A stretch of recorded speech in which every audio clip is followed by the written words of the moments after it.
We're here in Anchorage, Alaska at the 2007 International Whaling Conference. This is the 59th time they've met. Special attention was paid to security in case protesters got out of hand. There was some protest against commercial whaling, but it was peaceful. Do any of you care to comment on Aboriginal whaling? How do you feel Aboriginal about it? whaling, you know, there's a difference between commercial whaling and Aboriginal whaling.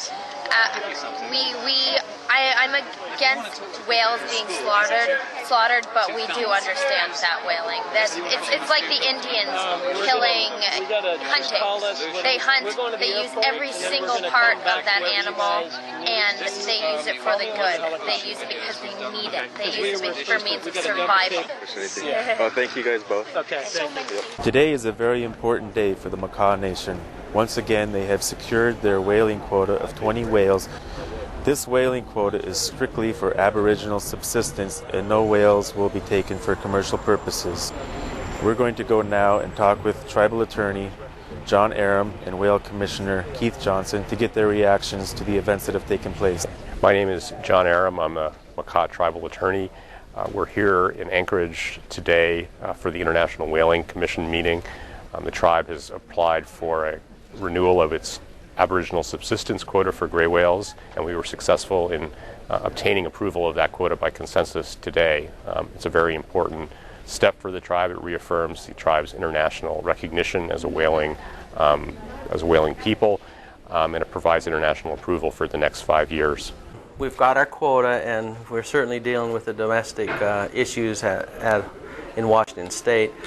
In terms of us being able to go whaling again, we've got to complete the waiver request through the Marine Mammal Protection Act, and that on top of completing the government needs to complete their environmental impact statement, which may be completed within probably 6 months or so, or be prepared for public comment.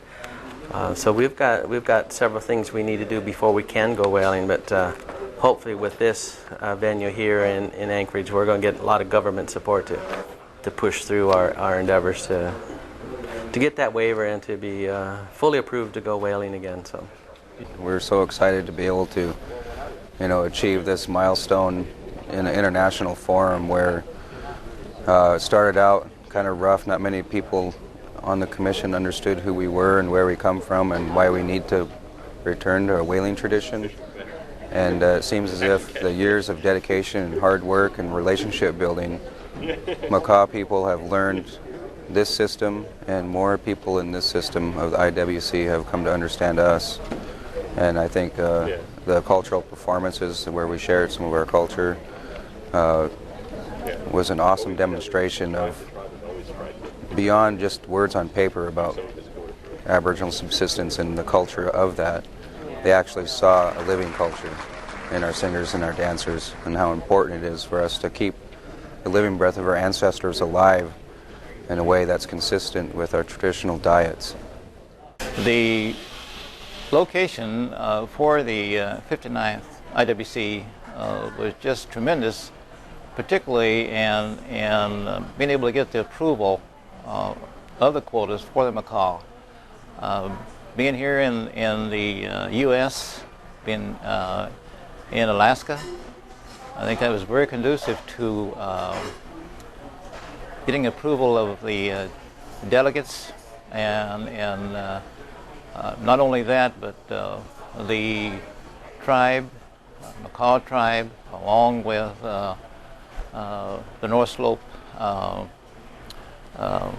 natives and the Russian natives, and their performance for the opening session, along with the presentation at the activity center.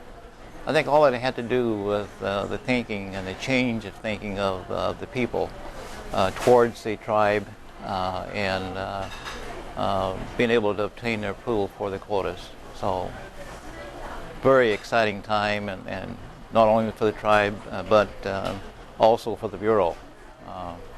Just an exciting moment in history for the tribe. So we're looking forward to a number, at least another 5 years and possibly in the near future, giving the tribe an opportunity to actually get out and go whaling again.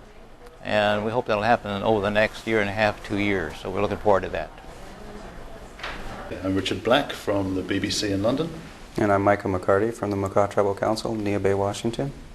Micah, can you just explain why it is that the Makah Tribal Council would like to reintroduce whaling?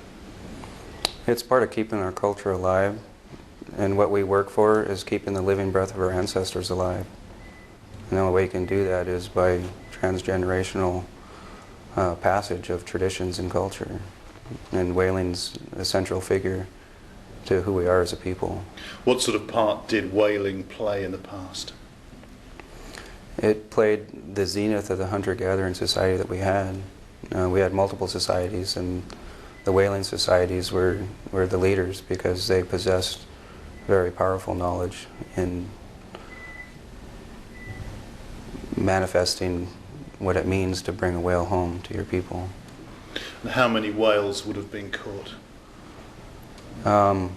It really depends. There weren't too many whalers in each village. There were just a few people that were whalers, and then we only took what we needed.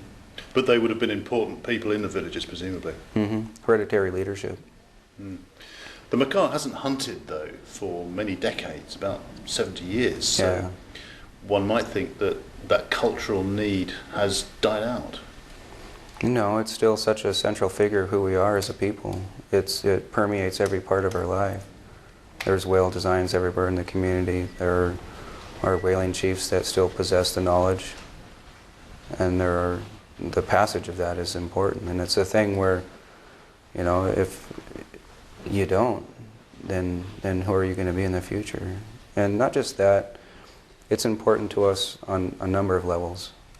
Our bodies are designed to metabolize whale nutrients, and there's a whole spiritual practice that's good for our well-being, and it's important to have a strong cultural backbone for intervention of the illnesses that stem from Western civilization's shortcomings. How would you hunt? Would you take on the modern methods which are used by many Greenlandic indigenous hunters, or would you stick to the old methods that your forefathers used? Well, the old methods that our forefathers used wouldn't be deemed as being humane killing methods, and so we have changed ways, but the essence of it all is still intact. We don't feel like we should be pigeonholed to an archaic stereotype. Would you be using modern explosive harpoons then? No, what we've elected to use is high-powered rifle. We had a record time to death on our one and only hunt so far in 1999. The only thing that really caused the time of death to be longer than it needed to be, there was a press boat in gunshot sight. How long was the time to death? I believe it was no more than 7 minutes, roughly about 7 minutes. I wasn't there, so I don't know for sure, but I know it was under 10 minutes.